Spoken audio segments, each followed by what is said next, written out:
Okay, so our problem is 419. Uh, let's read the question first. The rod on the power control mechanism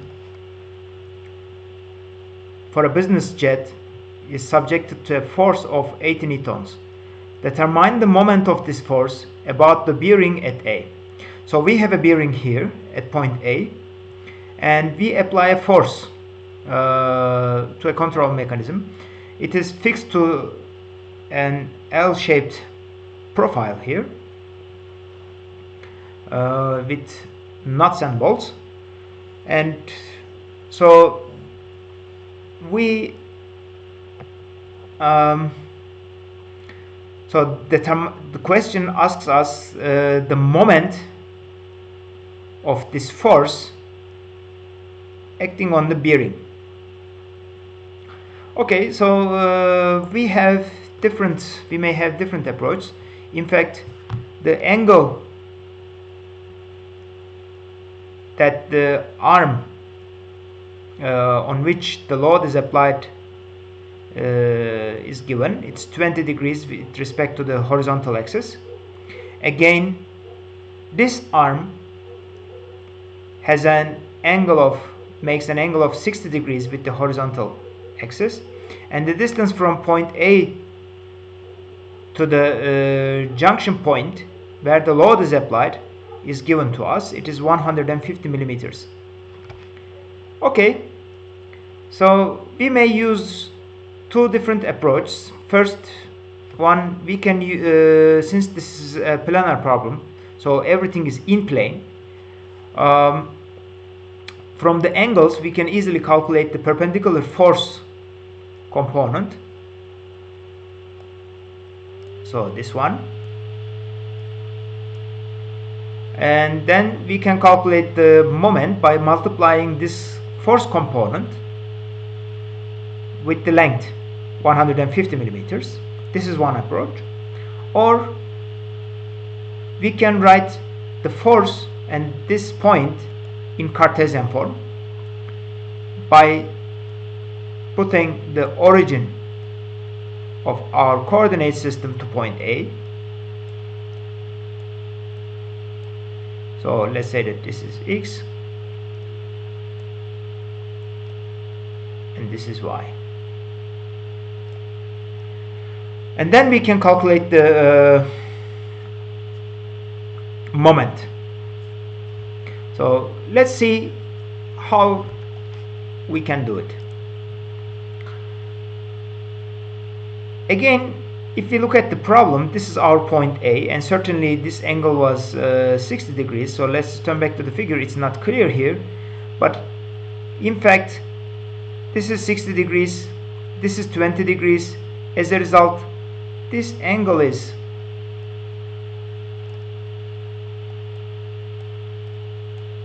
40 degrees.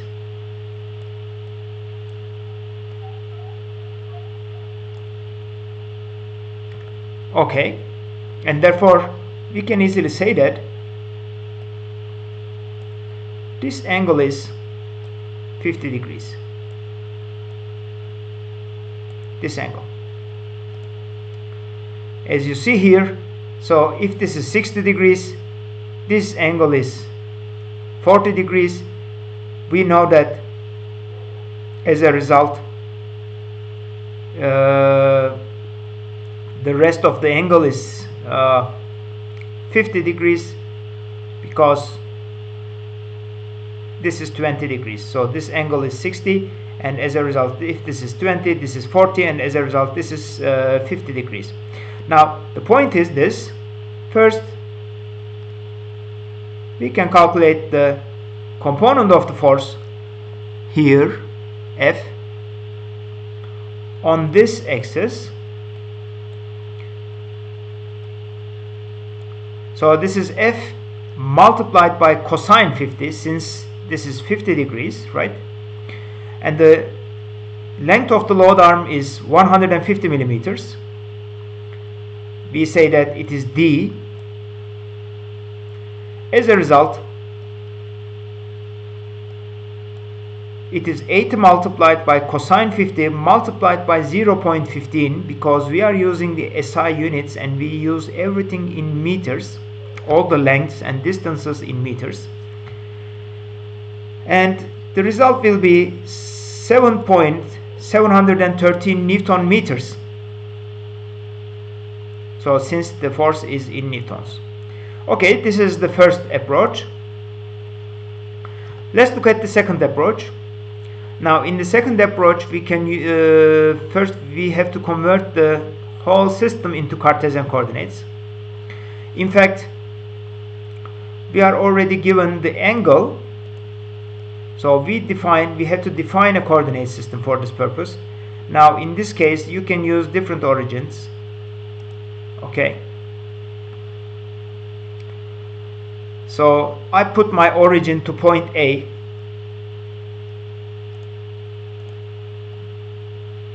because I want to calculate the moment with respect to that point, and I say that horizontal axis is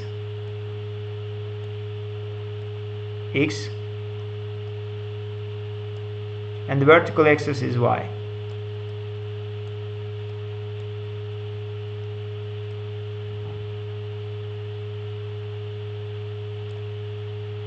Okay, now the point is this. We have to write all the forces in Cartesian form. Now if you look at this force, it has negative x component and negative y component, and then the angle that it makes with the horizon is 20 degrees.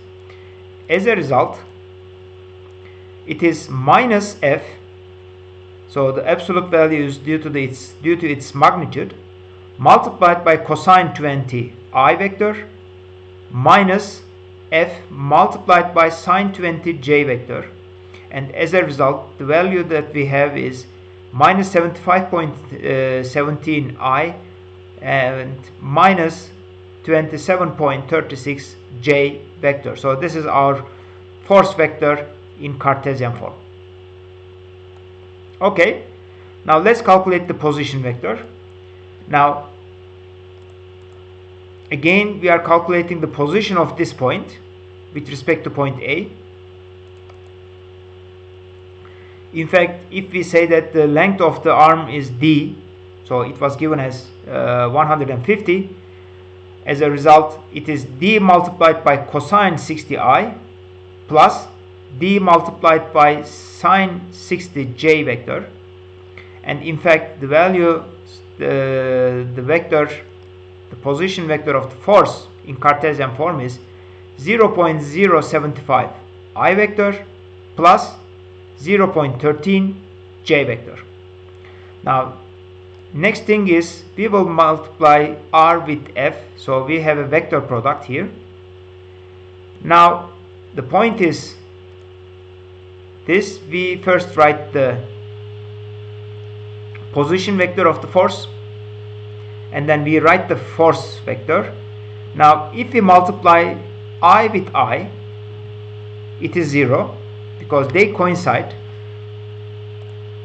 Okay, so each vector is on the same side, so in the same direction, sorry, not the same side, in the same direction, and as a result it is 0. Now the next thing is we will multiply this component with this component, so I multiplied with the j, so it's like this. I put, if the force x-axis is horizontal and y-axis is perpendicular, I put my elbow on the x-axis and curl my fingers towards the y-axis, and as a result, as you see, my thumb shows me, and I can say that it is the z coordinate. So the x-axis is horizontal, y-axis is vertical, and z-axis is towards us. So that is positive. This basically means that I multiplied with j is positive k vector, but I have here a negative sign, and as a result I have a negative value here. It is minus 2.052. It's okay. So the next thing is the second component of the position vector. Now in this case, if I multiply j with I, okay, so again I put my elbow, sorry, it's not very clear maybe, but on the y-axis and curl my fingers towards the x-axis. This gives me negative z direction because I assume that the z direction is towards me. But I have another negative sign here. So 2 negative sign makes positive. As a result, 0.13 multiplied by 75.17 gives me positive 9.772. And in fact, the value that I have is 7.72 Newton meters, and the difference is just due to the round offs.